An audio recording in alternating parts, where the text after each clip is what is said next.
बिल्कुल वैसे ही जैसे क्लॉड रेन और कंट्रोल्ड ट्रांसफॉर्मेशन चुनते वक्त हुआ था। गैरी को लगा जैसे इंफॉर्मेशन की एक लहर उसके दिमाग में घुस गई हो। उसके शरीर की मसल्स कुछ बार झटकी, मानो उसका बॉडी खुद ही सीख रहा हो कि इस स्किल को कैसे ऐसे एक्टिवेट करना है। उसके बाद एक अजीब सी एनर्जी उसके शरीर में दाखिल हुई और अगले ही पल गायब हो गई।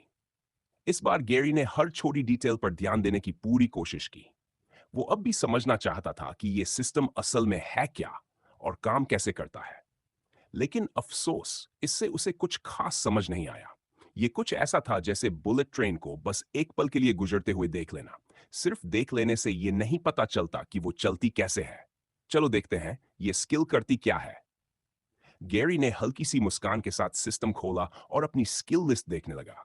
भले ही इंस्टिंक्टिवली उसे पता था कि ये कैसे काम करेगी, लेकिन डिटेल्स अभी भी साफ नहीं थी।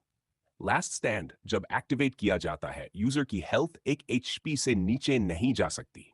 इस स्किल को यूज करने में 0 एनर्जी पॉइंट्स लगेंगे।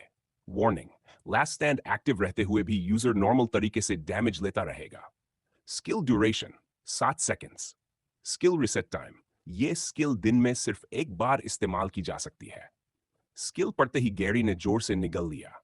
ये वैसा बिल्कुल नहीं था जैसा उसने सोचा था। हाँ, गेम में ये काफी यूजफुल हो सकती थी। बिना डरे चार्ज करना, टीम को टाइम देना। लेकिन ये रियल लाइफ थी। यहाँ कोई रेस्पॉन्ड मैकेनिक नहीं था। अगर वेयरवुल्फ वॉरियर की स्किल्स ऐसी ही होती थी, तो उसे समझ आ गया कि वॉरियर क्लास की फेटेलिटी रेट सबसे ज्यादा क्यों बताई गई थी। अगर वो इस स्किल को फाइट में यूज करता, तो उसे सामने वाले को उस 1 मिनट के अंदर खत्म करना ही पड़ता। अगर वो फेल हुआ, तो 1 एचपी मतलब लगभग मौत। सिर्फ सोचकर ही डर लग रहा था। अगर कभी बात वहां तक पहुंची तो। चलो गैरी, सिल्वर लाइनिंग ढूंढते हैं, उसने खुद को समझाया। कम से कम ये स्किल एनर्जी कंज्यूम नहीं करती और इसे लाइफलाइन की तरह इस्तेमाल किया जा सकता है। एक ऐसी सिचुएशन में जहां मैं मर जाता। Second chance. हाँ, एक तरह से ये स्किल मुझे लाइफ का एक्स्ट्रा लीस देती है। अगर मैं किसी को हरा नहीं पाया, तो कम से कम उस 1 मिनट में भागने की कोशिश कर सकता हूं। साय, अगर ये स्किल 1 मिनट के लिए इनवल्नरेबल बना देती, तो कितनी कूल होती। लेकिन अगर डैमेज फिर भी लगता है, तो ये बस एक्स्ट्रा हेल्थ पूल जैसी ही है ना? नाम से ही समझ जाना चाहिए था कि ये कैसी स्किल होगी। मैंने टॉम से पूछ क्यों नहीं लिया। उसे बता देता कि ये उसी गेम का हिस्सा है। लेकिन अगर मैं बार बार ऐसा करूंगा, तो वो सस्पिशियस हो जाएगा। अगर वो पहले से नहीं हुआ तो। क्या मुझे उसे पूरा वेयरवुल्फ सिस्टम ही बता देना चाहिए? गैरी ने तनाव में अपने बालों में उंगलियां फेर ली। उसे लगने लगा कि उसने गलत फैसला कर लिया है। वो जेडन के साथ गैप ब्रिज करने के लिए पावर अप चाहता था, लेकिन इस स्किल ने उसे बस ये एहसास दिलाया कि कुछ फाइट्स ऐसी हो सकती हैं जो सीधा जानलेवा हो। उसी वक्त बालों को छूते हुए उसे सिस्टम की दूसरी बेवकूफियां भी याद आ गई। सिस्टम पर और टाइम वेस्ट किए बिना ठीक गैरी ने हाउलर्स ग्रुप चैट में मैसेज भेजा कि वो रास्ते में है। और हमेशा की तरह उसने बस नहीं ली। वो जॉगिंग करते हुए ही निकल पड़ा। वो सड़कों पर दौड़ रहा था। जो लोग उसे देखते, वो कहते कि वो स्प्रिंट कर रहा है। अगर उन्हें पता होता कि वो कितनी देर से लगातार भाग रहा है। आखिरकार वो उस स्ट्रीट पर पहुंच गया जहां मिलने के लिए कहा गया था। ऊपर देखते ही उसकी आंखें फैल गईं। अंधेरा हो चुका था, लगभग रात के 8 बजे। सूरज डलते ही ये जगह पूरी तरह बदल गई थी। नियॉन लाइट्स जल रही थी, चमक रही थी। और एक ही स्ट्रीट पर लोग ऊपर नीचे घूम रहे थे। यहां चल रहे लोग भी स्लो में दिखने वालों से अलग लग रहे थे। उनके कदमों में कॉन्फिडेंस था। जगह बेहद खूबसूरत लग रही थी। गैरी ने अपनी जिंदगी में इतनी नियॉन लाइट्स कभी नहीं देखी थी। लेकिन जब उसने स्ट्रीट और वहां मौजूद लोगों को ध्यान से देखा, तो सच्चाई साफ हो गई। स्ट्रीट के किनारे किनारे सुंदर लड़कियां खड़ी थीं, रेस्टोरेंट्स के बाहर। उन्होंने स्किम्पी ड्रेसेस पहने थे, air hostess outfits, red little devils, extra short skirts. वो आने जाने वालों को विसल करती और हाथों में बोर्ड्स पकड़े होती, जिन पर उनके रेट्स लिखे थे। बीच बीच में कुछ नॉर्मल रेस्टोरेंट्स भी थे, लेकिन यह साफ था कि यह स्ट्रीट अब एक रेड लाइट डिस्ट्रिक्ट बन चुकी थी। गैरी स्ट्रीट के एंट्रेंस पर खड़ा था। ऊपर एक बड़ा सा साइन लगा था, Burnham street. Hey, you made it! Mary ने जोर से चिल्लाया, हाथ हिलाते हुए मुस्कान के साथ। बाकी लोग भी उसके पीछे आ गए। गैरी ने कहा, अभी भी जो देख रहा था उसे प्रोसेस करते हुए। 16 साल के टीनेजर के लिए यह बिल्कुल नई दुनिया थी। सो, डिड एवरीथिंग गो ओके? कई ने कैजुअली पूछा, लेकिन गैरी जवाब देने के मूड में नहीं था। इस जगह को देखकर उसके मन में खुद एक सवाल था। क्या तुम इस जगह को टेक ओवर करने का प्लान बना रहे हो काय? हाउलर्स गैंग लीडर ने पूछा। मतलब अगर हम यहाँ की गैंग को हटा दें तो टेक्निकली ये जगह हमारी हो जाएगी, राइट? क्या तुम चाहते हो कि लोग यहाँ अब भी ये सब करते रहें? बाकी सब नर्वस होकर की तरफ देखने लगे। गैरी को जानते हुए उन्हें उसके रिएक्शन का अंदाजा था। कई ब्रेन था और गैरी मस्कल। एक के बिना दूसरा बेकार था। हाउलर्स को चलाने के लिए दोनों जरूरी थे। दुर्भाग्य से कैय पहले ही गैरी को बता चुका था कि वो इस बारे में क्या सोचता है। ब्लॉन्ड हेयर वाले टीनेजर ने तुरंत जवाब नहीं दिया। इसके बजाय उसने एक गहरी सांस ली। ज्यादा वक्त नहीं हुआ था जब बाकी लोगों ने उससे बिल्कुल यही सवाल पूछा था। बताओ गैरी, काई ने पलटकर सवाल किया, क्या तुम खुद को कोई सेवियर समझते हो? उसका जूनियर बस भौहें उठाकर उसे देखने लगा, जैसे सवाल उसकी समझ से बाहर हो। मैंने ये जगह कई वजहों से चुनी है। पहली, ये बाकी गैंग से काफी दूर है। दूसरी, ये स्लो के बाहर की दुनिया से हमारा लिंक बनने के लिए परफेक्ट है। तीसरी, यहां आने वाले क्लाइंटेल का एक बड़ा हिस्सा बड़ी कंपनी से आता है, जो हाउलर्स के लिए असली किकस्टार्ट बन सकता है। और आखिरी लेकिन सबसे जरूरी बात, यह जगह जबरदस्त कैश बनाती है। ग्रे कलर गैंग से हमने जितना उठाया था, जरा सोचो वही रोज का हो, हम में से हर एक के लिए। गैरी के लिए उसकी कही हर बात सही थी, फिर भी उसे अंदर से चुभ रही थी। मुझे पैसे चाहिए, उसने धीमे से कहा। तुम जानते हो, लेकिन इतना आगे जाना। एक बार फिर खाई ने आ भरी, इस बार और ज्यादा भारी। मैं समझता हूं कि तुम इसे खत्म क्यों करना चाहते हो। मोरल तौर पर देखें तो यह जगह एक ट्रेविस्टी है, लेकिन क्या तुमने इसके कॉन्सिक्वेंसेस के बारे में सोचा है?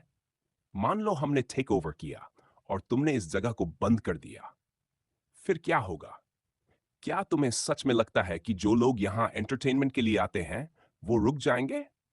बेस्ट केस सिनेरियो में वो किसी और टाउन में चले जाएंगे, लेकिन ज्यादा लाइकली ये है कि ग्रे एलिफेंट्स या अंडरडॉग्स अपने इलाकों में यही सर्विसेज देना शुरू कर देंगे।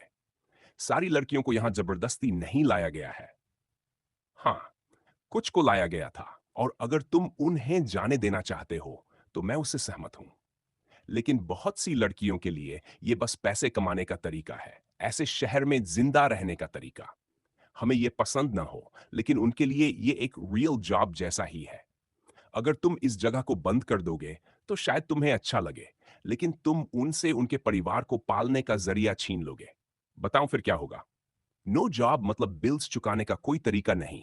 उन्हें टियर 4 टाउन में धकेल दिया जाएगा, या उससे भी बदतर जगह। क्या तुम्हें लगता है कि वहां की जिंदगी इससे बेहतर होगी? गैंग मेंबर्स होने के नाते हम हमेशा कानून की एक लाइन क्रॉस करेंगे, लेकिन फिर भी हम अपनी एथिक्स के साथ एक गैंग बन सकते हैं। देखो, आखिर में तुम हमारे गैंग लीडर हो और मैं तुम्हारे फैसले के साथ जाऊंगा, चाहे वो कुछ भी हो। लेकिन एक अच्छे लीडर के तौर पर तुम्हें कॉन्सिक्वेंसेस समझने होंगे, और उसके लिए उन लोगों की आवाज भी सुननी होगी जिनकी जिंदगी पर इसका असर पड़ेगा फैसला लेने से पहले। दुनिया उतनी ब्लैक एंड व्हाइट नहीं थी जितनी पुलिस, टीवी और ऐसी चीजें दिखाती थी। गैरी, जो खुद ऐसे हालात से गुजरा था जिसने उसे गैंग ज्वाइन करने पर मजबूर किया, ये बात अच्छी तरह समझता था। कौन जाने, अगर उसके परिवार की हालत और बिगड़ जाती तो शायद वो भी किसी बूढ़ी औरत का बॉय टॉय बन जाता। ये सोचते ही उसका शरीर सिहर गया। उसके दिमाग में जाबा द हट जैसी कोई चीज उभरी जो उससे अजीब अजीब काम करवा रही हो। तुम सही हो, गैरी ने कहा। चलो, पहले टेक ओवर कर लेते हैं, फिर इस पर और बात करेंगे। उसके एटीट्यूड में साफ बदलाव था। वहीं इनू इधर उधर नजर दौड़ा रहा था, सोच रहा था कि क्या वो क्यूट वेट्रेस भी अब सड़कों पर खड़ी होगी।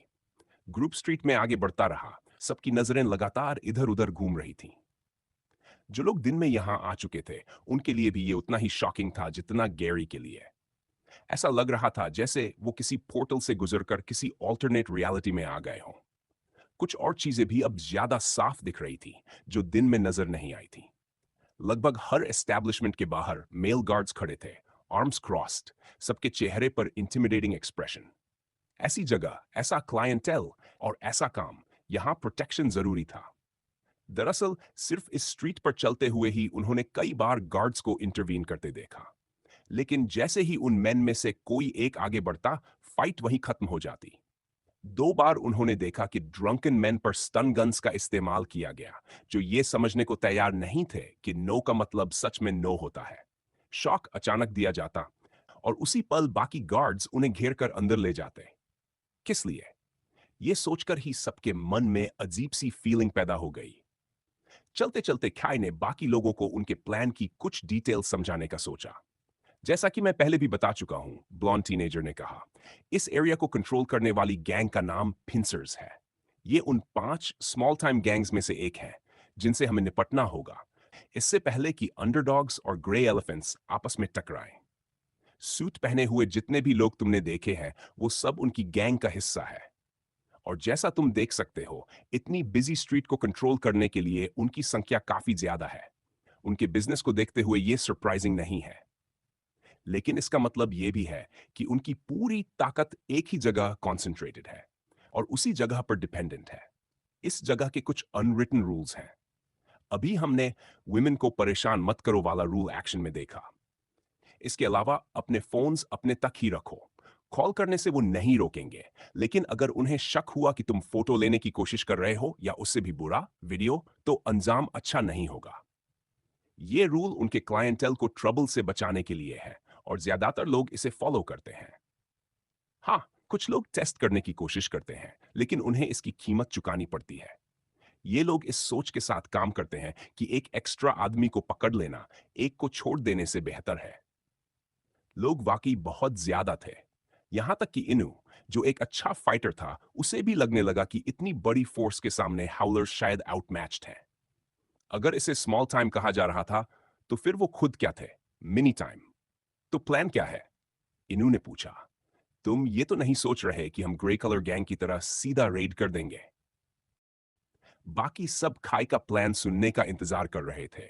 उम्मीद यही थी कि वो उन्हें सीधे शेर के मुंह में न झोंक दे। बिल्कुल नहीं, खाई ने जवाब दिया। क्या तुम भूल गए कि आज हम सिर्फ एरिया को स्काउट करने आए हैं? उसने इनू की तरफ देखा, जो शर्मिंदगी में सिर के पीछे हाथ रगड़ने लगा। किसी गैंग को गिराने या उसे कोलैप्स कराने का सबसे तेज तरीका होता है उसके हेड को हटाना। लेकिन फिर भी इससे वो प्रॉब्लम खत्म नहीं होती जिसका मैंने पहले जिक्र किया था, इस जगह को चलाने की। मगर वो बात हम बाद में सोचेंगे। असली इशू है पिंसर्स के बेस की लोकेशन ढूंढना। जो इंफॉर्मेशन मुझे मिली है, उसने बस इतना बताया कि वो इसी स्ट्रीट पर है, लेकिन एग्जैक्टली कहां, यही जानने के लिए हम यहां हैं। चारों तरफ नजरें दौड़ी। शायद वो सबसे ज्यादा बिजी जगह होगी, या जहां वर्कर्स सबसे ज्यादा हो, या फिर जहां गार्ड्स की संख्या ज्यादा हो। लेकिन ऐसा नहीं था कि अंदर घुसते ही लीडर की पहचान हो जाती। मैं उसे सूंघकर नहीं ढूंढ सकता, गैरी ने आखिरकार बुदबुदाया, ये सोचते हुए कि शायद खाई उससे कुछ खास एक्सपेक्ट कर रहा था। बाकी लोगों ने यह सुना और थोड़ा कंफ्यूज हुए, लेकिन खाई के चेहरे पर हल्की सी स्mirk आ गई। मैंने तुमसे वो उम्मीद ही नहीं की, उसने कहा। याद है मैंने विलिंग वर्कर्स के बारे में क्या कहा था? जो लोग काफी समय से उनके लिए काम कर रहे हैं, उनसे कोई इंफॉर्मेशन निकालना नामुमकिन है। लेकिन कुछ ऐसे भी होंगे जिन्हें जबरदस्ती यहां लाया गया है। हम उन्हीं वर्कर्स पर फोकस करेंगे जो अभी तक पिंसर से पूरी तरह डरते नहीं हैं। हमारा गोल है ऐसे किसी वर्कर को ढूंढना जो हमारी मदद कर सके। ख्याल के ये कहते ही सबके दिमाग में अजीब वाइल्ड ख्याल दौड़ने लगे। अगर उन्हें वर्कर्स से बात करनी है और वो यहां है, तो क्या इसका मतलब यह था कि उन्हें वो सब करना पड़ेगा? ब्लॉन्ड टीनेजर ने ऑस्टिन और गैरी के पास आकर दोनों के हाथ में कैश की बड़ी सी गड्डी थमा दी। तुम दोनों हम सब में सबसे ज्यादा बड़े लगते हो, उसने कहा। बाकियों के लिए यह बहुत रिस्की होगा। शायद वो उन्हें डोर के अंदर तक भी न जाने दें अगर उन्होंने वर्कर मांगा। तुम जानते हो क्या करना है, लड़कियों से कुछ निकलवाने की कोशिश करना। और हाँ, खाई ने स्mirk करते हुए जोड़ा, अगर फन करने का मूड बन जाए, तो कम से कम हमें पहले बता देना। हे गैरी, मरी तुरंत उसके पास आ गई। तुम सच में उस इडियट की बात तो नहीं मानोगे, है ना? बस रूम में जाओ, सवाल पूछो और निकल आओ। उसका चेहरा लाल था, ये जानते हुए भी कि उसे ग्रीन हेयर्ड टीनेजर को कुछ भी कहने का हक नहीं है। चूंकि उन्हें लगेगा कि तुम वो करने आए हो, उसने हकलाते हुए कहा, तो मोस्ट लाइकली रूम्स में कैमरास वगैरह नहीं होंगे, इंपॉर्टेंट क्लाइंटेल की प्राइवेसी के लिए। गैरी ने बस सिर हिला दिया। वो कुछ कह नहीं पाया। जितना कुछ उसने अब तक किया था, शायद ये सब उसके लिए सबसे मुश्किल होने वाला था। Your BPM is rising. चुप रह। लेकिन एक इंसान ऐसा भी था जो इस पूरे प्लान से थोड़ा दुखी लग रहा था। इन्नू। वो अपनी रिलेटिवली छोटी बिल्ड को कोस रहा था, जिसकी वजह से वो दूसरों को छोटा लगता था। ऑस्टिन को वो समझ सकता था, लेकिन गैरी, जिसने हाल ही में ग्रोथ स्पर्ट लिया था, उसे एडल्टहुड की ओर बढ़ते देखना उसके लिए काफी कड़वा था। जब यह साफ हो गया कि क्या करना है, तो अगला सवाल था, शुरुआत कहां से करें? मेरे पास एक सजेशन है, इनू ने कहा। क्यों ना हम उसी जगह से शुरू करें जहां आज हमने खाना खाया था? किसी भी और जगह से बेहतर स्टार्टिंग पॉइंट तो वही है ना? उस लड़की के बारे में अभी भी क्यूरियस था, जो आज अजीब सा बर्ताव कर रही थी। इनू जानना चाहता था कि वो विलिंग वर्कर थी या फोर्स्ड। उसे उसके लिए थोड़ा बुरा भी लग रहा था। हैरानी की बात यह थी कि इस बार वो काफी समझदारी की बात कर रहा था। गैरी और ऑस्टिन जैसे ही दरवाजे के अंदर गए, उन्हें एक बिजनेस वुमन लीड करने लगी, जिसकी कमर पर वॉकी टॉकी टंगी थी। उसने बिजनेस शर्ट और टाइट स्कर्ट पहनी हुई थी और दिखने में भी ठीक ठाक थी। वो दोनों को रिसेप्शन रूम तक ले गई। रेस्टोरेंट असल में ओपन ही नहीं था। टेबल्स हटा दिए गए थे और कई सोफाज लगे हुए थे, जिनमें से एक पर वो दोनों बैठ गए। यहाँ और भी क्लाइंट्स थे जिन्हें सर्वर वर्कर्स अंदर ला रहे थे। प्लीज, आप हमारे मेन्यू से कौन सी सर्विस सेलेक्ट करना चाहेंगे? उस वुमन ने लीफलेट थमाते हुए पूछा। लिस्ट पर लिखी आइटम्स पढ़ते ही गैरी का दिल और तेज धड़कने लगा। जो सीन्स उसके दिमाग में चल रहे, एक ऐसे टीनेजर के लिए जिसने पहले कभी ऐसा कुछ नहीं किया था, उसे डर लगने लगा कि कहीं किसी भी पल उसकी ट्राउजर्स अंदर से गंदी न हो जाएं। मेरे साथ क्या गड़बड़ है? जाबा द हट सोच। जाबा द हट। ऑस्टिन, तुम हैंडल करो, गैरी ने फुसफुसाकर कहा। चूंकि बड़ा सा टीनेजर ज्यादा अफेक्टेड नहीं लग रहा था, गैंग लीडर ने बात उसी पर छोड़ दी। मेन्यू के डिस्क्रिप्शन से डिसाइड करना मुश्किल है, ऑस्टिन ने शांति से कहा। क्या हम यहाँ की सारी गर्ल्स को देख सकते हैं? गैरी को हैरानी हुई कि उसने ये शब्द इतने आराम से कहे, बिना हकलाए। सब कुछ इतना नेचुरल लग रहा था। क्या ये पहली बार नहीं है कि वो ऐसी जगह आया हो? गैरी ने सोचा। बिजनेस वुमन ने वॉकी टॉकी पर कुछ कहा और कुछ ही पलों में कई लड़कियां लाइन में बाहर आ गई। उनके शर्ट्स के टॉप राइट पर बड़े बैज लगे थे, जिन पर नंबर्स लिखे थे। उन्होंने वही flashy red Chinese style dresses पहनी थी जो उन्होंने बाहर देखी थी, बस स्लिट और ऊपर तक जाती थी, जांघ ज्यादा दिख रही थी। प्लीज बताइए, आपको कौन सा नंबर पसंद है और आप कौन सी सर्विस लेना चाहेंगे? वुमन ने कहा। कुल 14 खूबसूरत लड़कियां दोनों टीनेज बॉयज के सामने खड़ी थी। खुद को थोड़ा काम करने के बाद गैरी ने सिर उठाकर उन्हें देखा, और तभी उसकी नजर एक जानी पहचानी शक्ल पर जाकर रुक गई। स्टेसी, वो यहां क्या कर रही है? अगर स्टेसी अपनी हालत को लेकर इतनी परेशान न होती, तो शायद वह गैरी को उसके चेहरे से पहचान लेती। लेकिन सच्चाई यह थी कि पिछली बार मिलने के बाद से गैरी काफी बदल चुका था। अब उसके हरे बाल और चेहरा देखते ही स्टेसी ने उसे पहचान लिया। उसका नाम जोर से पुकारते ही लगा, जैसे वह कुछ और भी कहना चाहती है, लेकिन शब्द उसके गले में अटक गए। गैरी ने तुरंत होंठों पर उंगली रखकर उसे चुप रहने का इशारा किया। फिर उसने उसके पीछे देखा, यह पक्का करने के लिए कि दरवाजा बंद ही है। देखो, मैं यहां तुम्हारे साथ वो सब करने नहीं आया हूं। मैं वादा करता हूं, तो तुम ठीक रहोगी, समझी? गैरी ने नर्म आवाज में उसे शांत करने की कोशिश की, लेकिन तभी उसने नोटिस किया कि स्टेसी की नजर किसी एक जगह टिकी हुई है, उसके हाथ में पकड़ी चीज पर। जरूर ये चीज हाथ में होगी तो वो डरेगी ही। गैरी ने घबराकर मुस्कुराते हुए वो गुलाबी लंबी चीज वापस मेज पर रख दी। फिर खुले हाथ दिखाते हुए उसने स्टेसी को पास बुलाया। उसकी बहन की पूर्व बेस्ट फ्रेंड अभी भी पूरी तरह सदमे में थी। गैरी, तुम ऐसी जगह पर क्यों हो? और तुमने मुझे ही क्यों चुना? अगर तुम्हें पता था कि वो मैं हूं, तो किसी और को चुन सकते थे। मैं कहीं तुम्हें मुझ में पहले से दिलचस्पी तो नहीं थी? स्टेसी ने पूछा। साफ था कि या तो उसने गैरी की बात सुनी नहीं थी या उस पर यकीन नहीं कर पा रही थी। प्लीज, गैरी ने हल्की हंसी के साथ कहा, अपने बारे में इतना मत सोचो। एक बात साफ कर देता हूं, मैं यहां दोस्त बनकर नहीं आया हूं। एमी ने मुझे उस दिन की पूरी बात बता दी थी। मैं समझता हूं उस वक्त तुम्हारी हालत क्या रही होगी, खासकर एक लड़की होने के नाते। लेकिन इससे यह नहीं बदलता कि तुम एमी को वहां अकेला छोड़ गई थी। मुझे इस बात से भी फर्क नहीं पड़ता कि तुमने उनके सामने मेरे बारे में बताया, लेकिन एमी के साथ जो किया उसके लिए मैं तुम्हें कभी माफ नहीं कर पाऊंगा। गैरी की आंखों में देखते ही स्टेसी ने जोर से निगल लिया। उसकी आवाज सख्त थी और अब उसे सच में लगने लगा था कि अगर गैरी ऐसी जगह पर है तो वो साधारण लड़का नहीं है जैसा उसकी बहन समझती थी। अब जब यह साफ हो गया, तो बताओ कि तुम यहां तक कैसे पहुंची? गैरी ने कहा। अगर ग्रे एलिफेंट्स होते तो शायद समझ आता, लेकिन ये इलाका तो पिंसर्स के कंट्रोल में है। दोनों गैंग के नाम सुनते ही स्टेसी की आंखें फैल गई। ऐसा लग रहा था कि उसकी शंका सही थी। तो ये सिर्फ लड़कियां देखने नहीं आया है। वह हिचकिचाई, सोचने लगी कि गैरी को बताए या नहीं।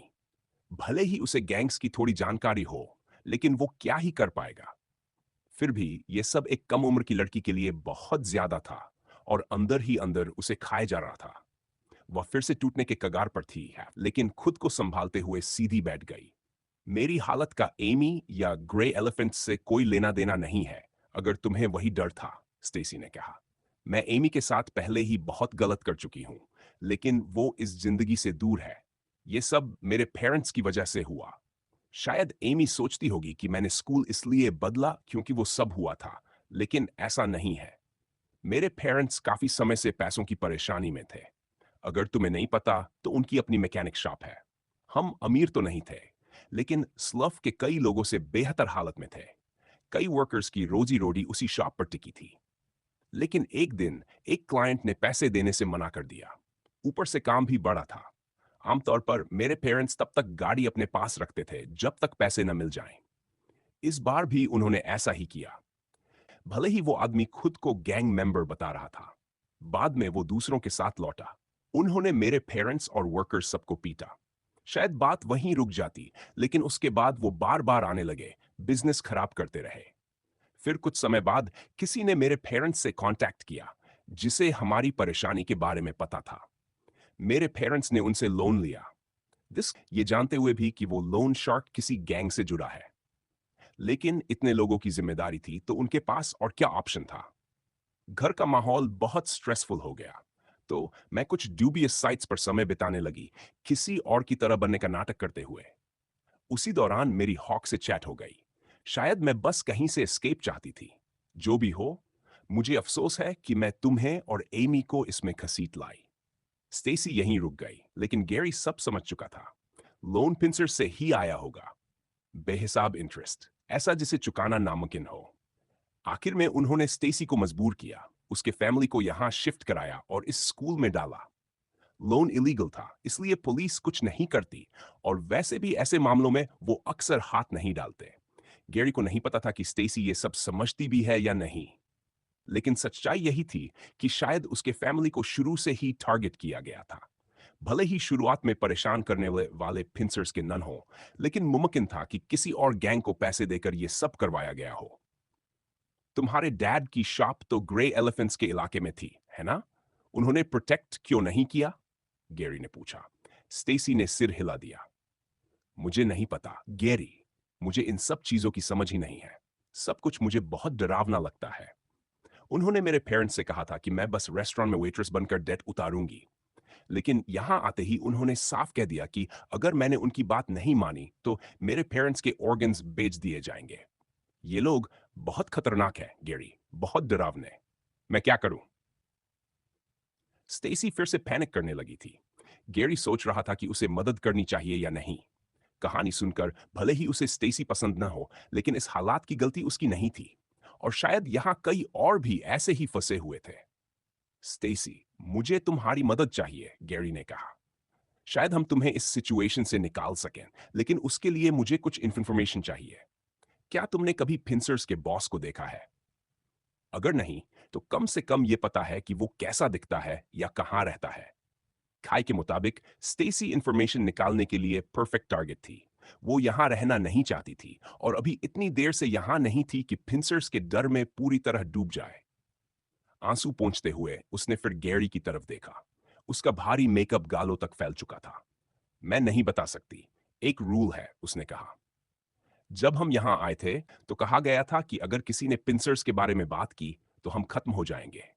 अगर कोई हमसे बात करने की कोशिश करे तो हमें तुरंत वहां से निकलकर रिपोर्ट करना होता है। मैं तुम्हें और एमी को पहले ही बहुत दर्द दे चुकी हूं। मैं ये और नहीं कर सकती। सच कहूं गैरी, मुझे बस अच्छा लग रहा है कि मेरी नॉर्मल लाइफ से कोई मिला। मैं ये सब किसी को नहीं बता सकती थी, एमी को भी नहीं। थैंक यू मेरी बात सुनने के लिए। विडंबना यह थी कि गैरी एक पॉइंट के बाद उसकी बातें ठीक से सुन ही नहीं पाया। इसलिए जब उसे अचानक अपनी जांघ पर उसका हाथ महसूस हुआ तो वो चौंक गया। अगर अगर तुम हो गैरी, स्टेसी ने कांपती आवाज में कहा, तो शायद मुझे अकेलापन थोड़ा कम महसूस होगा। ऑस्टिन! गैरी उछलकर खड़ा हो गया। वो इसीलिए आखिरी बातें नहीं सुन पाया था क्योंकि वो अभी तक स्टेसी की कहानी और उससे उनके ग्रुप पर पड़ने वाले असर के बारे में सोच रहा था। बाहर से एक चीख सुनाई दी। किसी ने फिंसर्स के बारे में पूछा। Help help! एक महिला की आवाज गूंज उठी। ऑस्टिन अपनी उम्र के हिसाब से काफी बड़ा था, 6 फीट से थोड़ा ज्यादा लंबा और चौड़े कंधों वाला। उसका शरीर नेचुरली मजबूत था, जिसे बनाए रखने के लिए उसे ज्यादा मेहनत नहीं करनी पड़ती थी। ऊपर से उसकी पुरानी सी पॉम्पडोर हेयर स्टाइल उसे असल उम्र से कहीं ज्यादा बड़ा दिखाती थी। जिस लड़की को उसने चुना था, उसकी लंबाई उसके सीने से थोड़ा नीचे तक ही आती थी। वह बेड पर बैठी थी, पैर हिलाती हुई, मुस्कुराती हुई। ऑस्टिन आगे बढ़ा, उसका साया उसके चेहरे पर पड़ गया। तुम कुछ ज्यादा ही खाम लग रही हो, ऑस्टिन ने कहा। डरने की कोई वजह है? लड़की ने जवाब दिया।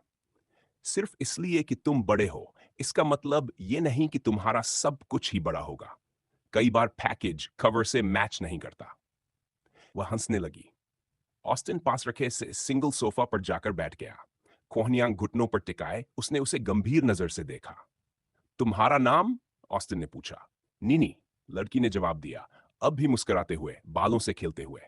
ठीक है नीनी, बताओ तुम किस स्कूल में पढ़ती हो? सवाल सुनते ही एक पल के लिए उसके पैर हिलना रुक गए। वह कुछ कह पाती, उससे पहले ऑस्टिन ने बात आगे बढ़ा दी। मुझे पता है तुम इस जगह काम करने के लिए काफी बड़ी नहीं हो और तुम अकेली नहीं हो। तो उन्होंने तुम्हें कैसे फंसाया? ऑस्टिन ने दबाव बनाया। एक पल के लिए नीनी परेशान दिखी, लेकिन फिर उसने सिर उठाया। मैं प्रॉमिस करती हूं कि मैं 18 से ऊपर हूं, तो आपको चिंता करने की जरूरत नहीं है, old man. Old man? Austin हंसा। अगर मैं सच में ओल्ड मैन हूं, तो बड़ा सरप्राइज होगा जब ये ओल्ड मैन इस इलाके के स्कूल में विजिट करेगा। भले ही मुझे कोई नीनी न मिले, लेकिन तुम्हें तो ढूंढ ही लूंगा। और देखो, अगर इससे तुम्हें बेहतर लगे तो मैं खुद अंडर एज हूं। तो अगर तुम सच में उतनी बड़ी हो जितना कह रही हो, तो देख लेते हैं इस मेस में कौन ट्रबल में पड़ेगा। ऑस्टिन को लगा कि अब उसने उसे कॉर्नर कर लिया है। चार, लेकिन नीनी अचानक हंसने लगी। तुम सच में सोचते हो कि तुम्हें सब समझ आ गया है? उसी पल ऑस्टिन ने अपना फोन निकाला और एक रिकॉर्डिंग चला दी। बस से उतरने के थोड़ी देर बाद ही ऑस्टिन ने अपने स्कूल के लड़कों को मैसेज भेज दिया था, ताकि इस इलाके के स्कूल के बारे में इंफॉर्मेशन जुटाई जा सके। पता चला कि काय की जानकारी बस सरफेस तक ही थी। हालांकि वहां ईटन हाई जैसे बड़े डिलिंक्वेंट प्रॉब्लम्स नहीं थे, लेकिन फिर भी एक छोटा सा डिलिंक्वेंट सर्कल था। वो खुद किसी गैंग का हिस्सा नहीं थे, लेकिन ऑस्टिन के लड़कों के मुताबिक वे फिंसर्स के साथ काम कर रहे थे। वे कुछ प्रिटी हाई स्कूल गर्ल्स को टारगेट करते, धीरे धीरे उन्हें गलत रास्ते पर ले जाते। कुछ समय तक हैरेसमेंट के बाद उन लड़कियों में अचानक ड्रास्टिक चेंज आ जाता। कनेक्शंस जोड़ना मुश्किल नहीं था। जो लड़कियां पहले शाय रहती थीं, वे अचानक हैवी मेकअप के साथ स्कूल आने लगती। ऑस्टिन को जो पता चला, उसके मुताबिक हर लड़की जिसे ये डिलिंक्वेंट्स फिंसर्स तक पहुंचाते, उसके बदले उन्हें कमीशन मिलता था। रिकॉर्डिंग में उसके ही स्कूलमेट की आवाज सुनते ही, जो डिलिंक्वेंट सर्कल की हरकतें कबूल कर रहा था, नीनी को समझ आ गया कि ऑस्टिन सिर्फ अंदाजे नहीं लगा रहा था। मुझे गैंग बिजनेस की ज्यादा समझ नहीं हो सकती, ऑस्टिन ने गर्व से कहा, लेकिन अपने इलाके का डिलिंक्वेंट सर्कल मैं चलाता हूं। स्कूल में जो भी होता है, मुझे पता चल जाता है। अब जब नीनी को समझ आ गया कि ऑस्टिन कोई असली कस्टमर नहीं है, वह बेड से उठी और दरवाजे की तरफ बढ़ गई। ठीक है, तुम सही हो, मैंने झूठ बोला, उसने कहा। लेकिन दिखने के बावजूद मैं एक्चुअली 17 की हूं। अब जब तक तुम और मैं थोड़ा मजा नहीं करना चाहते, बशर्ते तुम्हारे पास कैश हो, मुझे किसी और के साथ अपना काम करना पड़ेगा। ऑस्टिन उठकर उसकी तरफ बढ़ा, लेकिन बहुत पास नहीं गया ताकि वह डर न जाए। वह लगभग दरवाजे से बाहर ही थी। मैं यहां पिंसर्स के बारे में इंफॉर्मेशन लेने आया हूं, ऑस्टिन ने कहा। तुम लोगों को ये जिंदगी जीने की जरूरत नहीं है। बस हमें बताओ कि उनका बेस कहां है और उनका बॉस कैसा दिखता है। नीनी ने गहरी सांस ली और डोर हैंडल नीचे किया। ये क्यूट है कि तुम विजिलेंटी बनने की कोशिश कर रहे हो जबकि तुम बस डिलिंक्वेंट्स के एक ग्रुप के हेड हो, उसने कहा। लेकिन सुन लो, पिंसर्स मजाक नहीं करते। वो असली गैंगस्टर्स हैं और तुम जिस लेवल के आदी हो उससे बिल्कुल अलग लीग में है। और ऑनेस्टली, मुझे नहीं लगता कि तुम्हें बताने से कुछ बदलेगा। उसने जीभ बाहर निकाली। अगर मैंने बताया तो मैं बुरी तरह फंस जाऊंगी। खैर, देखते हैं तुम कितने स्ट्रांग हो। दरवाजा खोलते ही वह तेजी से बाहर भाग गई। किसी ने पिंसर्स के बारे में पूछा। हेल्प, हेल्प, एक महिला की आवाज गूंज उठी। ऑस्टिन तुरंत उसके पीछे दौड़ा, लेकिन हाई स्कूल गर्ल पहले ही हॉलवे के आखिर तक हो चुकी थी। तभी इलाके और इस जगह के चारों ओर दिखने वाले गार्ड्स उमड़ पड़े। सामने से 5 गार्ड्स ने रास्ता रोक लिया और पीछे से भी 5 ने। अगले ही पल गैरी ने अपना दरवाजा खोला और देखा। लगभग दर्जन भर गार्ड्स ऑस्टिन को घेरने के लिए तैयार थे। लगता है तुम्हें लक नहीं मिला, गैरी ने पूछा। नोप, ऑस्टिन ने जवाब दिया। लेकिन लगता है तुमने एक नई फ्रेंड बना ली है। उसने देखा कि स्टेसी उनके साथ बाहर आ गई थी और गैरी की बांह को कसकर पकड़े हुए थी। रुको, एक गार्ड चिल्लाया। ये इलाका पिंसर्स के कंट्रोल में है। शांति से हमारे साथ आओ तो कोई ट्रबल नहीं होगा। हालांकि वह शांति की बात कर रहा था, लेकिन पीछे वालों ने स्टन गन्स और नाइव्स निकाल लिए थे। सामने वालों के हाथों में भी वही था। वेल बॉस, फैसला तुम्हारा। ऑस्टिन ने गैरी की तरफ देखा। उन्हें देखो, गैरी ने कहा। पीस कभी ऑप्शन था ही नहीं। हमें एसेप यहां से निकलना होगा। बाकी लोग शायद इलाका छोड़ चुके हैं। अब बस मैं और तुम हैं। गार्ड्स के पार ऑस्टिन ने देखा कि नीनी दूर से उन्हें झांक कर देख रही थी, ये जानने के लिए कि वे क्या कर सकते हैं। परफेक्ट, ऑस्टिन ने ग्रिन करते हुए उसी दिशा में चार्ज कर दिया जिधर से उसे फंसाने वाली लड़की भागी थी। गैरी भी तुरंत उसके पीछे बढ़ा, यह सोचते हुए कि जल्दी से सबको निपटाकर यहां से निकल जाएं। तभी उसे महसूस हुआ कि स्टेसी उसकी बांह पकड़े हुए है और छोड़ ही नहीं रही। गैरी, मत जाओ, ये तुम्हें मार देंगे। ऑस्टिन को आगे बढ़ते देख गार्ड्स ने दोनों तरफ से उन्हें घेर लिया। अपनी मजबूत मुट्ठी से ऑस्टिन ने पहले गार्ड के चेहरे पर जोरदार वार किया, जिससे वह दूसरों पर गिर पड़ा। लेकिन उसी बीच एक गार्ड आगे बढ़ा और उसे टेजर से झटका दे दिया। स्टेसी, छोड़ो, मुझे उसकी मदद करनी है, गैरी चिल्लाया। उसे हटाने की कोशिश में गैरी ने जरा ज्यादा ताकत लगा दी। स्टेसी दूसरी तरफ गिर पड़ी। अगले ही पल उसे पेट में तेज दर्द महसूस हुआ। जैसे ही वह जमीन पर पड़ी, उसने देखा पिंसर्स का एक गार्ड जिसकी बाहों पर खून लगा था और उसके हाथ में एक नाइफ था। स्टेसी का शरीर लड़खड़ाता हुआ धीरे धीरे गैरी की तरफ बढ़ रहा था।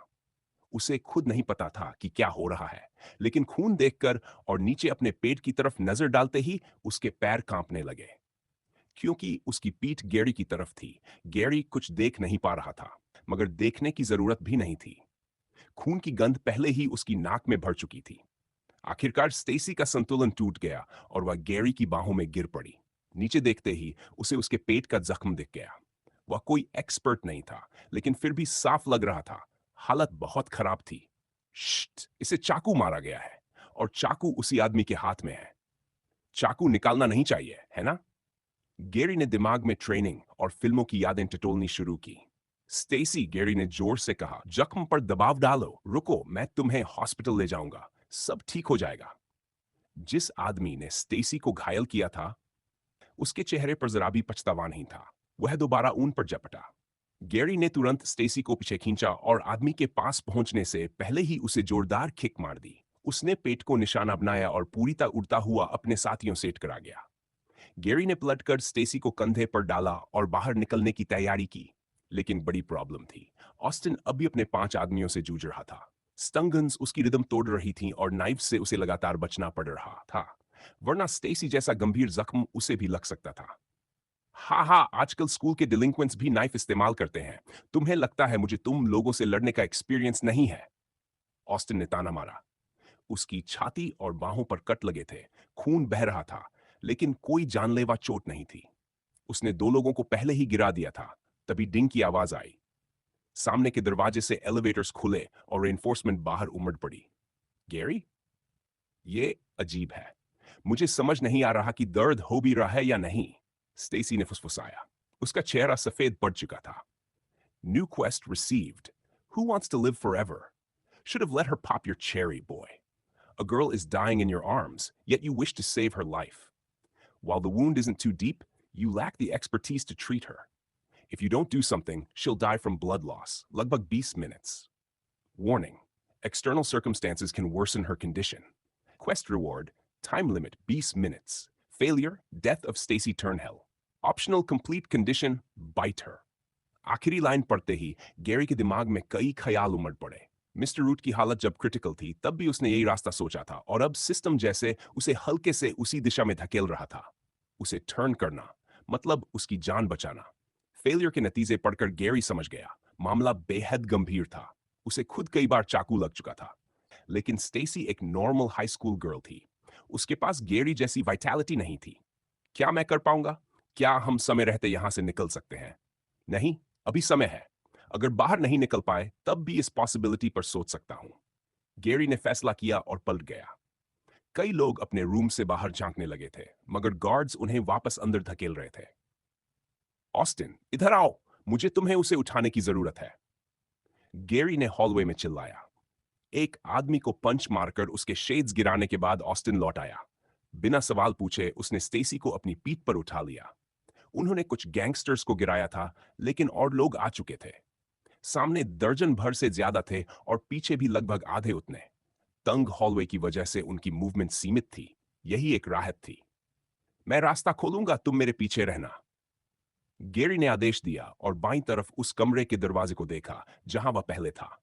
ऑस्टिन सोच रहा था, गैरी का प्लान क्या है? सच कहें तो इतनी भीड़ में उसे भी कोई रास्ता नहीं दिख रहा था, लेकिन उनका लीडर पहले भी उन्हें मॉन्स्टर से बचा चुका था, तो अब भी कर सकता था। Skill activated, controlled transformation. Transformation has begin. Gary ने सिर्फ अपने नाखून हल्के से ट्रांसफॉर्म किए और दीवार के किनारे फाड़ डाले। अंदर घुसते ही उसने अपने बाइसेप्स ट्रांसफॉर्म किए। सिर्फ सुपर स्ट्रेंथ नहीं, बल्कि वेयरवुल्फ सुपर स्ट्रेंथ। कपड़े उसकी बाहों पर कसने लगे। एक झटके में उसने दरवाजा खींचा और उसे हिंजेस से उखाड़ लिया।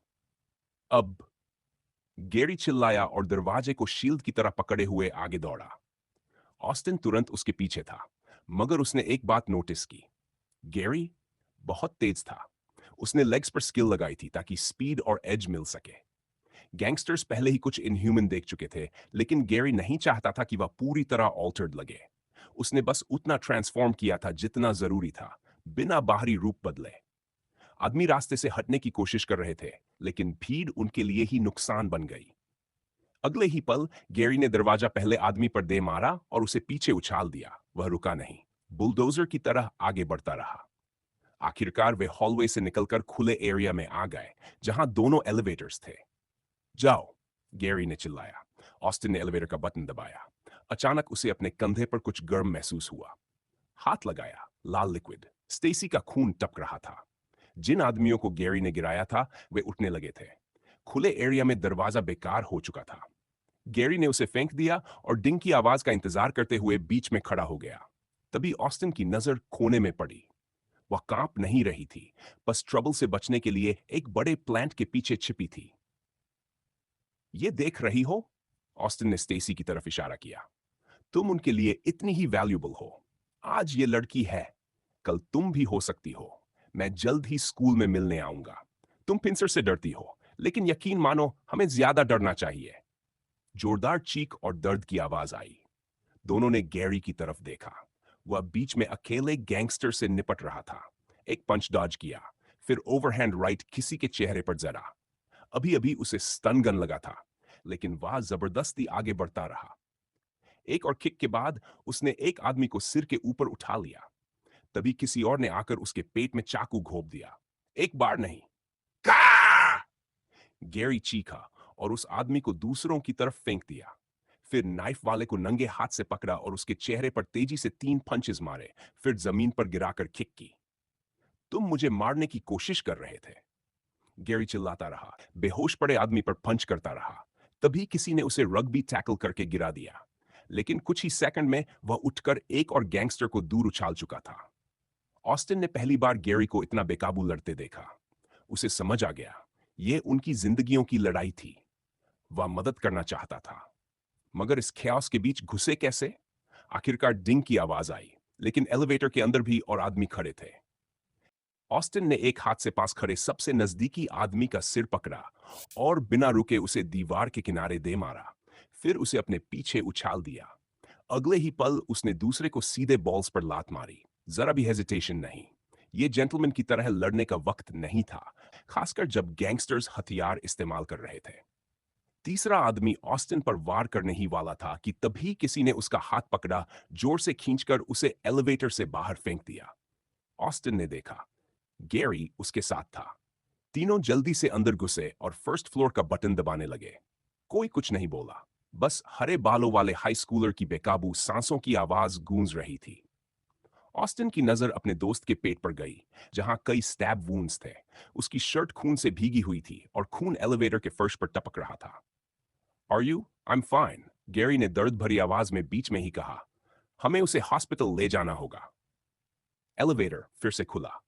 हैरानी की बात नहीं थी, तीनों के सामने लोग खड़े थे। 16 minutes remaining. Energy points will be used to perform emergency healing. Minus 30 energy. Energy, 173 health. Johnset, passive healing will not take effect until you are no longer in combat. Elevator नीचे जाते हुए गैरी अपने stats check कर रहा था। जैसे ही वह कुछ देर तक लड़ाई में नहीं रहेगा, उसका शरीर एनर्जी इस्तेमाल करके खुद ब खुद हील होने लगेगा। नाम के बावजूद इमरजेंसी हीलिंग सिर्फ वूंड सील करने और हड्डियां जोड़ने के काम आती थी। इससे हेल्थ वापस नहीं बढ़ती थी। इसीलिए हरे बालों वाला लड़का इस वक्त काफी बुरी हालत में था और अपने शरीर के कट्स भरने में बहुत सी एनर्जी खर्च कर चुका था। वॉरियर क्लास वेयरवुल्फ बनने के बाद बिली के साथ लड़ाई के अलावा पहली बार मुझे अपनी एनर्जी की सच में चिंता हो रही है, गैरी ने सोचा। मैंने कंट्रोल ट्रांसफॉर्मेशन ज्यादा इस्तेमाल नहीं की है। फिर भी अगर हालात बिगड़े तो शायद नई स्किल भी इस्तेमाल करनी पड़े। लेकिन अजीब बात यह है, मुझे डर नहीं लग रहा। लास्ट स्टैंड मिलने के वक्त उसने सोचा था कि अगर कभी इसे इस्तेमाल करना पड़ा तो वो डर से कांप रहा होगा, मगर अभी उसके अंदर डर नहीं, सिर्फ गुस्सा था। गुस्सा इस बात का कि उन्होंने लोगों के साथ कैसा बर्ताव किया। गुस्सा इस बात का कि उन्होंने स्टेसी को चोट पहुंचाई, जो बस एक मासूम स्कूल गर्ल थी। और गुस्सा उस पूरे गैंग पर जो ये सब चला रहा था। एलिवेटर का दरवाजा खुला। इलाका थोड़ा साफ लग रहा था, लेकिन ग्राउंड फ्लोर पर करीब 20 गैंग मेंबर्स मौजूद थे। पहले की झड़पों से गैरी जानता था कि ये एडल्ट्स कितने मुश्किल हैं और हो सकता है इनसे भी ज्यादा लोग हों। गैरी ने तुरंत स्टेसी को ऑस्टिन के कंधे से उतारा। रन! गैरी चिल्लाया और एग्जिट की ओर दौड़ पड़ा। यहाँ के गार्ड्स काफी रिलैक्स थे। शायद उन्हें लगा था कि जिन्हें नीचे भेजा गया था वे गैरी और ऑस्टिन से निपट चुके होंगे। आखिर वो सिर्फ 2 लोग ही तो थे। 10 गुना ज्यादा लोगों से कैसे जीते? सरप्राइज का फायदा उठाते हुए तीनों दरवाजे की ओर भाग निकले। अब ऑस्टिन के कंधे पर कोई नहीं था, तो वह आसानी से गैरी के साथ कदम मिला सका। गैरी की टांगें अभी भी स्ट्रेंथन थी। एक आदमी उनके सामने आ गया, लेकिन उसी पल ऑस्टिन और गैरी दोनों ने एक साथ उसकी नाक पर घूसा मारा। वह बेहोश और गिर पड़ा। दरवाजे तोड़ते हुए वे आखिरकार एस्टेब्लिशमेंट से बाहर निकल आए। दोनों हाई स्कूल बॉयज ने देखा, खाई और बाकी सब वहीं इंतजार कर रहे थे। एक पल के लिए नजरें मिली। कुछ कहने की जरूरत नहीं थी। खाई समझ गया कि अंदर कुछ बहुत गलत हुआ है। वैसे भी ऑस्टिन की खून से सनी शर्ट और गैरी के कंधे पर पड़ी लड़की सब कुछ बता रही थी। हे, तुम किसे फिल्म कर रहे हो?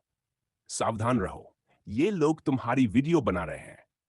जानबूझकर वेग रखते हुए ब्लॉन्ड हेयर्ड लड़के ने ऐसा माहौल बना दिया कि जिनके पास छुपाने को कुछ था वे समझ बैठे कि गैंग मेंबर्स ने उन्हें रिकॉर्ड कर लिया है। इलाके में हंगामा मच गया। लोग गैरी और ऑस्टिन को नजरअंदाज करने लगे। भीड़ भाड़ वाली सड़क की वजह से कई लोग एडल्ट्स के रास्ते में आ गए और उनसे फुट डिलीट करने की मांग करने लगे। 14 मिनट्स, डैम इट, मुझे और तेज पहुंचना होगा। एम्बुलेंस समय पर नहीं आएगी। देखो, खून है क्या? एक राहगीर बोला। शायद कुछ हो गया होगा, जरा ज्यादा फ्रिस्की हो गए होंगे। छोड़ो, पिंसर्स निपटा लेंगे। लोगों की बातें सुनकर गैरी को एहसास हुआ कि यहां आने वालों के लिए यह सब काफी नॉर्मल था। न कोई पैनिक, न पुलिस बुलाने की जल्दी। कुछ डरी हुई आवाजें जरूर थी, लेकिन दूसरे लोग उन्हें तुरंत शांत कर देते।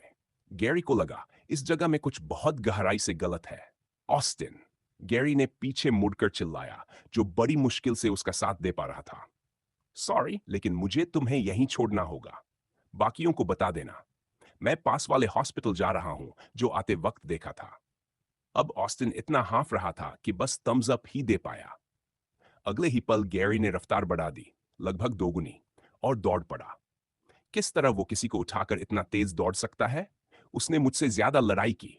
फिर भी, ऑस्टिन ने सोचा, लेकिन उससे भी ज्यादा उसे गैरी के घावों की चिंता थी।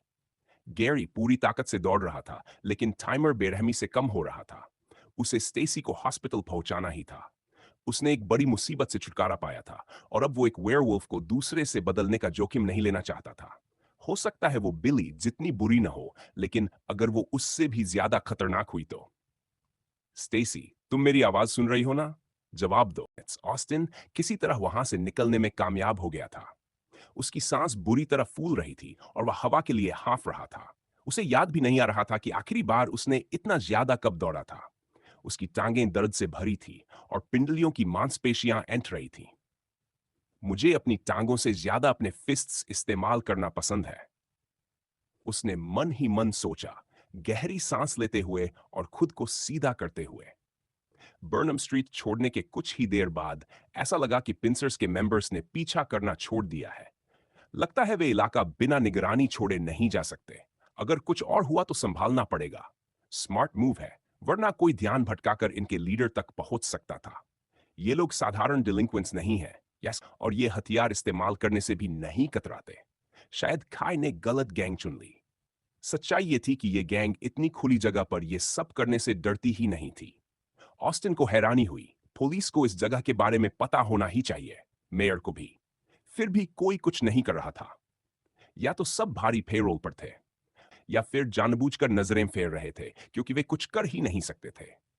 इस समय ऑस्टिन उसी बस स्टॉप पर खड़ा था जहां वे आए थे, स्ट्रीट से लगभग 10 मिनट की दूरी पर। थोड़ी देर बाद बाकी हाउलर्स भी पहुंच गए और ठीक उसी वक्त एक बस आ गई।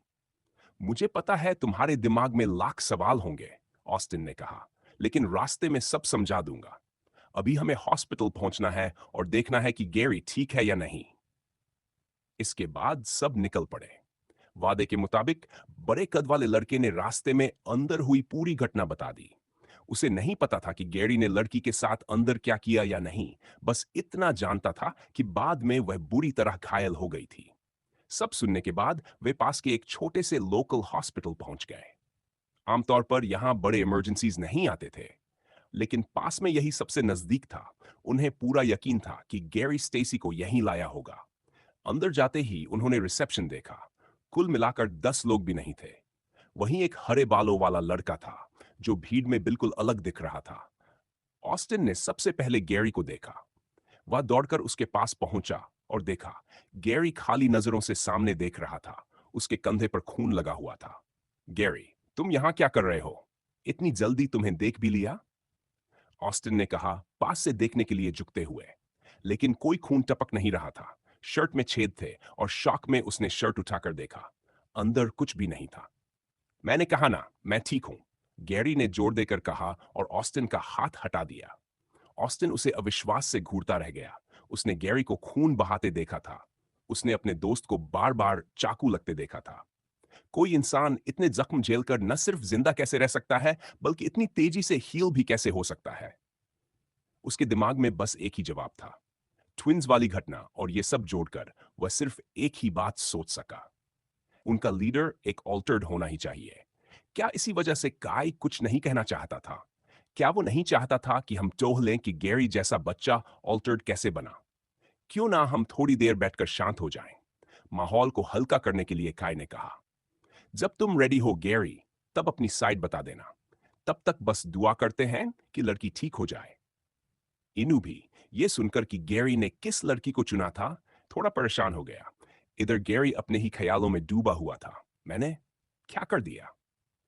Congratulations, you have endured a lot and have successfully brought the girl to the hospital within 20 minutes.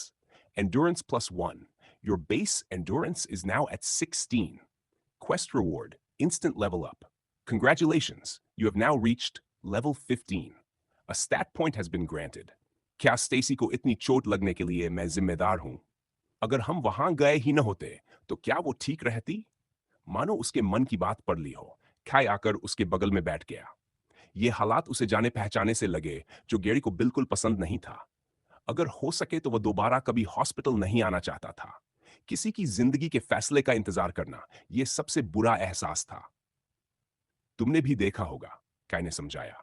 जब तुम भीड़ के बीच से भाग रहे थे, लोगों की रिएक्शन वैसी नहीं थी जैसी तुमने सोची थी, क्योंकि वहां ऐसा अक्सर होता है। जैसे तुमने कहा, जब लोग अपनी मर्जी के खिलाफ कुछ करने पर मजबूर होते हैं तो ऐसे हादसे होना तय है। यह दुर्भाग्यपूर्ण था, लेकिन तुमने जो कर सकते थे वो किया, उसे यहां लाकर। मैं मैं उसे जानता हूं, गेरी ने आखिरकार कहा। यह सुनते ही सारे हाउलर्स चौंक गए। वो मेरी बहन की दोस्त है, या कहूं फॉर्मर फ्रेंड। वैसे भी अब उससे क्या फर्क पड़ता है? लंबे समय तक मुझे लगा कि ये अंडरवर्ल्ड वाली सारी चीजें सिर्फ मेरे इर्द गिर्द है, क्योंकि मैंने ही इसमें कदम रखा था। लेकिन जब मैं देखता हूं कि कोई आम इंसान जो मुझे ठीक से जानता भी नहीं इस सब में फंस जाता है, तो सच्चाई समझ में आती है। जो बस रोज स्कूल जाता है वो भी अचानक इस सारी गंदगी में घिर सकता है। गाइस, मैं तुम सबको कुछ बताना चाहता हूं। गेरी ने सबकी तरफ देखा। वह रुका और बाकी सब उसके पास आ गए। कुछ लोग नर्वस थे। मेरी और ऑस्टिन को लग रहा था कि वह अपना सीक्रेट बताने वाला है। अगर हम इस गैंग वाली बात को सीरियसली लेना चाहते हैं तो तुम्हें मेरे बारे में सच्चाई पता होनी चाहिए। अगर तुम आगे शामिल नहीं होना चाहते तो अभी भी जाने का मौका है। सब चुप रहे उसकी बात सुनते हुए। मैं पहले अंडरडॉग्स के लिए ट्रांसपोर्टर था, लेकिन अब उनका हिस्सा नहीं हूं। एक बहुत जरूरी पैकेज डिलीवर न कर पाने की वजह से वे अभी भी मुझे ढूंढ रहे हैं। मैं इस गैंग का लीडर हूं, तो तुम लोग भी इसमें घिस जाओगे। लेकिन मैं वादा करता हूं, मैं बस चुपचाप बैठने वाला नहीं हूं। मैं उनका सामना करूंगा। बाकी कुछ कह पाते उससे पहले ही कोई बीच में बोल पड़ा। Excuse me. सफेद लैब कोट पहनी एक महिला उनके पास आई। तुम ही वो लड़के हो ना जो उसे लेकर आए थे? क्या तुम उसे जानते हो या उसके इमरजेंसी कांटेक्ट की जानकारी है? वो कैसी है? गेरी ने डॉक्टर के सवाल को नजरअंदाज करते हुए पूछा। उसके पूछते ही महिला के चेहरे पर अजीब सा भाव आ गया। वो कैसी है? गेरी ने फिर पूछा। कोई जवाब न मिलने पर वह डॉक्टर को धक्का देकर आगे बढ़ गया। वे उसे रोकने की कोशिश करते रहे, लेकिन गेरी पहले ही दौड़ चुका था, अपने कपड़ों पर लगे खून की सेंट को फॉलो करते हुए। आखिरकार वह इमरजेंसी रूम तक पहुंच गया। दरवाजा धक्का देकर खोला और उसने स्टेसी को देखा। हार्ट बीट मॉनिटर की लाइन सीधी थी और गैरी को खुद भी कोई हार्ट बीट सुनाई नहीं दे रही थी। मॉनिटर पर सीधी खिंची हुई लाइन देखकर, बेड पर बिल्कुल न हिलती स्टेसी को देखकर और खुद कोई हार्ट बीट न सुन पाने से गैरी के लिए सब कुछ साफ हो गया था। उसने दांत भींच लिए। उसे यकीन ही नहीं हो रहा था। हॉस्पिटल स्टाफ उसे कमरे से बाहर निकालने के लिए दौड़ पड़े और उसे पीछे खींचने लगे। गेरी ने कोई विरोध नहीं किया। उसमें ताकत ही नहीं बची थी। सिस्टम कह रहा था कि उसके पास एनर्जी है, लेकिन उसे खुद ऐसा बिल्कुल महसूस नहीं हो रहा था। सिक्योरिटी गार्ड्स ने आसानी से उसे अलग कर दिया, क्योंकि उसने कोई सीन क्रिएट नहीं किया। उन्होंने उसे बस रिसेप्शन में वापस छोड़ दिया। ऐसा पहले भी कई बार हो चुका था और इस बार गेरी कोई एक्सेप्शन नहीं था। रिसेप्शन में एक नर्स ने गेरी से उस अब डिसीज्ड लड़की के बारे में सवाल पूछे। गेरी ही उसे लेकर आया था, इसलिए हॉस्पिटल को अभी तक उसका नाम भी नहीं पता था। उसके पास कोई आईडी भी नहीं मिली। शायद पिंसर्स गैंग की तरफ से ऐसी जगह काम करते समय ये एक रूल रहा हो। लेकिन हरे बालों वाले लड़के की हालत देखकर काय ने खुद आगे बढ़कर बात संभाल ली। उसने इशारे से बाकी सबको गेरी को वहां से ले जाने को कहा और खुद सारी फॉर्मेलिटीज हैंडल करने लगा। स्टेसी की मौत नाइफ इंजरीज से हुए ब्लड लॉस की वजह से हुई थी, तो पुलिस का इन्वॉल्व होना तय था। अब फिंसर्स की तरफ से कोई इसे कवर अप करेगा या नहीं, ये अलग बात थी। मरी और बाकी सब गैरी को लेकर बेहद परेशान थे। उसने एक भी शब्द नहीं कहा था। वो बस अपने दोस्तों के पीछे पीछे ऐसे चल रहा था जैसे ऑटो पायलट पर हो। तीनों ने कई बार उससे बात करने की कोशिश की, लेकिन कोई रिस्पॉन्स नहीं मिला। आखिरकार हाउलर्स वापस वुल्फ्स पूल क्लब आ गए, ताकि आगे क्या करना है इस पर बात कर सके। लेकिन उन्होंने तय किया कि जब तक गैरी नॉर्मल न हो जाए तब तक वेट करेंगे। पूल क्लब के सोफा पर बैठते ही गैरी का दिमाग थोड़ा क्लियर हुआ। हम यहां कब लौट आए? उसने सिर छूते हुए सोचा। वो इतना आउट ऑफ इट था कि उसे याद ही नहीं रहा उसका शरीर क्या क्या करता रहा। उसका दिमाग ठीक से काम ही नहीं कर रहा था। लेकिन अब थोड़ी शांति मिली थी। ऐसा कैसे हो गया? मुझे समझ नहीं आ रहा। सिस्टम ने क्वेस्ट दिया था कि उसे 20 मिनट के अंदर हॉस्पिटल पहुंचाना है। फिर ये काम क्यों नहीं आया? मैं तो कुछ मिनट पहले ही पहुंच गया था। क्या टाइमर में ऑपरेशन का टाइम भी इंक्लूडेड था? नहीं, ये बेवकूफी है। मैं उसे लेकर पहुंचा, रिवॉर्ड भी मिला। तो फिर स्टेसी कैसे मर गई? वो गुस्से में सिस्टम से जवाब का इंतजार कर रहा था, लेकिन हमेशा की तरह सिस्टम चुप था। लॉग देखने पर भी वही कंग्रेचुलेशन का मैसेज दिख रहा था, जिससे उसे क्वेस्ट का वो दूसरा ऑप्शन याद आ गया।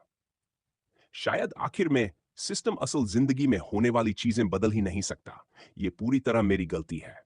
मुझे उस डैम गेम स्क्रीन पर भरोसा ही नहीं करना चाहिए था। गैरी उठ खड़ा हुआ और गुस्से में हवा में सिस्टम इंटरफेस स्वाइप कर दिया। बाहर से देखने वालों को वो बस एक पागल लड़का लग रहा था जो अचानक टैंट्रम कर रहा हो। गैरी, तुम ठीक हो? काय ने पूछा, क्योंकि आखिरकार उसकी आंखों में थोड़ी जान दिखी थी। हूं? हाँ, गैरी ने जवाब दिया, बाकियों की अजीब नजरों को नोटिस करते हुए। अच्छा, मैं सबको बस यही समझा रहा था कि अगर कोई पूछे तो हम कहेंगे कि हॉस्पिटल वाली लड़की से हमारा कोई लेना देना नहीं था। इस स्टेज पर पुलिस के चक्कर में नहीं पड़ सकते। वैसे भी मुझे नहीं लगता बात वहां तक जाएगी। और फिंसर्स के बेस या उनके बॉस के बारे में अभी तक कोई इन्फो नहीं मिली है, तो हमें और डिगिंग करनी पड़ेगी। काय अभी समरी दे ही रहा था कि गैरी उठकर दरवाजे की तरफ बढ़ गया। सॉरी काय, मैं किसी को कुछ नहीं बताऊंगा, लेकिन अभी मेरा दिमाग ठीक हालत में नहीं है कि गैंग टेक ओवर की बातें करूं। और वो दैट गर्ल नहीं थी। उसका नाम था स्टेसी। इतना कहकर गैरी ने दरवाजा बंद कर दिया। सब एक दूसरे की तरफ देखने लगे। उसे थोड़ा टाइम दे देते हैं, आखिरकार ऑस्टिन बोला। उसने कहा था कि वो उस स्टेसी को जानता था। मैंने देखा है वो वहां कैसे लड़ा। उसने उसे बचाने के लिए सच में सब कुछ झोंक दिया। ऑस्टिन की बात सही थी, लेकिन गैरी को यही बात और ज्यादा परेशान कर रही थी, क्योंकि उसने सिस्टम पर भरोसा किया था, और क्योंकि अगर उसने उस वक्त अलग फैसला लिया होता तो शायद वो उसे बचा सकता था। कुछ देर बाद गैरी घर पहुंच गया। दरवाजा खुलते ही उसकी बहन भागकर आई, लेकिन उसे देखते ही समझ गई कि कुछ गड़बड़ है। उसके फुटस्टेप्स बहुत भारी थे। गैरी? एमी ने पुकारा। वो बस आगे बढ़ता गया, पैर घसीटते हुए, जब तक कि एमी ने उसे पकड़कर सीने से नहीं लगा लिया। गैरी को लगा जैसे रो देना चाहिए, लेकिन किसी वजह से आंसू निकल ही नहीं रहे थे। अपने भाई की हालत देखकर एमी ने उसे कसकर गले लगा लिया। तुम्हारे ऊपर बहुत कुछ चल रहा है ना? एमी ने धीरे से कहा। जो भी तुम्हें परेशान कर रहा है, मुझे पता है तुम उसे दबाकर नहीं रखोगे। तुम उसे फेस करोगे, और अगर बात करनी हो या मेरी जरूरत हो तो मैं यही हूं। एमी ने उसके सिर पर हाथ फेरा। गैरी ने उसे थोड़ा और कसकर पकड़ लिया। माँ क्या कहती थी याद है? हम पास्ट में अटके नहीं रह सकते, वो हो चुका है। और फ्यूचर के बारे में ज्यादा सोचोगे तो प्रेजेंट मिस कर दोगे। हमें अभी को चेरिश करना चाहिए, क्योंकि यही एक गिफ्ट है। वो मम ने नहीं कहा था। गैरी हल्का सा हंसा। वो तो उस पैंडा मूवी का बूढ़ा कछुआ था, मास्टर जेनबू या कुछ ऐसा। उसे उम्मीद नहीं थी, लेकिन उसकी बहन ने उसे सच में थोड़ा बेहतर महसूस करा दिया था। मैं तुमसे कुछ पूछना चाहता हूं। क्या तुम स्टेसी से नफरत करती हो, उस दिन के लिए जो उसने मेरे साथ किया था? गैरी ने पूछा। एमी ने जवाब देने से पहले काफी देर सोचा। गैरी थोड़ा डर भी रहा था। वो नहीं चाहता था कि उसकी बहन किसी मरी हुई लड़की के बारे में बुरा बोले। अगर तुम ये सवाल उस दिन पूछते जब उसने मुझे उस कैफे में अकेला छोड़ दिया था, तो मैं बिना सोचे हाँ कह देती, एमी ने कहा। लेकिन अब कुछ समय से उसे न देखकर मुझे एहसास हुआ कि वो कितनी अच्छी दोस्त थी। उस एक दिन को छोड़कर और हॉक वाली बात को छोड़कर। जहां तक मुझे याद है, स्टेसी हमेशा से थोड़ी डरपोक और पुशओवर थी। बेल्स आने के बाद वो टफ बनने की एक्टिंग करने लगी थी, लेकिन जरा सी परेशानी में उसका फसाद टूट जाता था। सच कहूं तो ये काफी इंप्रेसिव है कि उसने तुम्हारे बारे में सब कुछ इतने समय तक छुपा कर रखा। मुझे उससे कहना भी नहीं पड़ा। वो जानती थी कि मैं नहीं चाहती थी कि वो उस साइको को तुम्हारे बारे में कुछ बताए, इसलिए उसने सीक्रेट रखा। हालात बहुत ज्यादा बिगड़ने पर ही उसने सब बताया। कई बार सोचती हूं, अगर सिचुएशन उल्टी होती तो क्या मैं भी ऐसा कर पाती? अगर मेरा कोई फैमिली होता या तुम बीमार होते, पता नहीं, शायद मैं बस उसे माफ करने के बहाने ढूंढ रही हूं। मैं उससे नाराज रहने की कोशिश करती रही, लेकिन स्कूल में उसके बिना पहला दिन ही समझ आ गया कि मैं उसे मिस कर रही हूं। अब सुबह ग्रीटिंग नहीं मिलती, ब्रेक्स में बात करने वाला कोई नहीं है। मैं अकेली लड़की बन गई हूं जो अपना होममेड लंच खाती है। हाल के समय में वो जितनी स्टूपिड हो गई थी, फिर भी मम के बाद जब भी मैं डाउन होती थी, वो मुझे चीयर अप करने की कोशिश करती थी। मैंने उससे कांटेक्ट करने की भी कोशिश की थी, लेकिन उसने रिप्लाई नहीं किया। सबसे फ्रस्ट्रेटिंग बात यह है कि मुझे कभी मौका ही नहीं मिला उसे डांटने का उस दिन के लिए। शायद तब मैं उसे माफ कर पाती, लेकिन अब वो चली गई। ये आखिरी शब्द गैरी के दिल में चुभ गए। उसने धीरे से उसका कंधा थाम लिया। स्टेसी, तुम्हारी सच में बहुत अच्छी फ्रेंड थी, है ना? एमी को खुद नहीं पता था क्यों, लेकिन ये सुनते ही उसकी आंखों से आंसू बहने लगे। अब गैरी ने उसे थाम लिया। थोड़ी देर बाद वो खुद को संभाल कर अपने कमरे में चली गई। बहन से बात करने के बाद गैरी का मन साफ हो चुका था। उसने फोन निकाला और हाउलर्स के ग्रुप चैट में टाइपिंग शुरू कर दी। पूल क्लब में बैठे बाकी लोग मैसेज पढ़ते ही हल्का सा मुस्कुरा उठे। मैंने फैसला कर लिया है, कल मैं उस डैमेड पिंसर्स गैंग को जड़ से उखाड़ दूंगा। बताओ। आधे मिनट के अंदर ही बाकी चारों के रिप्लाईज आ गए।